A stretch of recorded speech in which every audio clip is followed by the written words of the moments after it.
Alright, so the first thing that I do is I just wash the rice, just under the tap, put the rice into like a strainer or something, and just wash it for about a minute. And then the next thing is to boil the rice, cook the rice obviously, and what I do is I add about 3 cups of water to 1 cup of uncooked sushi rice. What I do is I bring it to a boil, and then once it starts boiling, turn it down to like a real low simmer and just let it simmer away. Let it simmer until the water's been absorbed completely, and then take it off the heat. The next thing is to add the ingredients to the rice to, you know, give it the sushi rice flavor. And what I use for that is rice wine vinegar, sugar, salt. I add about 2 tablespoons of rice wine vinegar, 2 tablespoons of sugar, and just a bit of salt, and that's for 1 cup of sushi rice. So just play around with that though, see what you like the best. So once you've added the once you've added the vinegar and sugar and stuff to the rice, let it cool down to room temperature, and it should become like nice and sticky.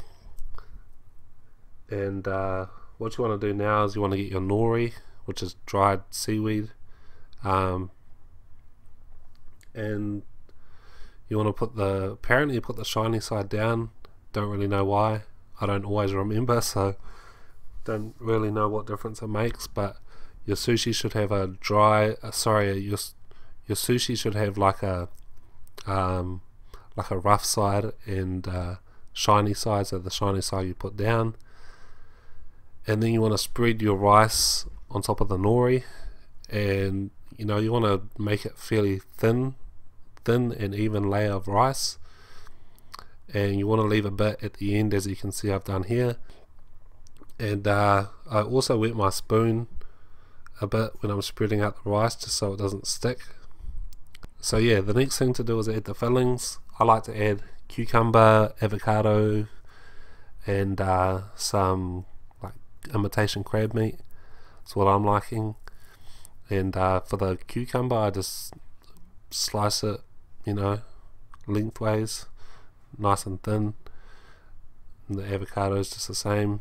And then just some imitation crab meat.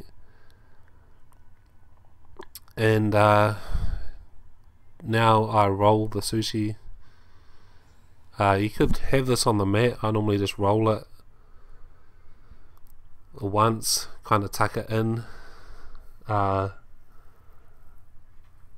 into the other side where the rice is, and then I get the sushi mat and kind of go over it and bring everything in so it's nice and firm, and then I roll it over again so the other part is stuck to the rest of the nori, the part that we left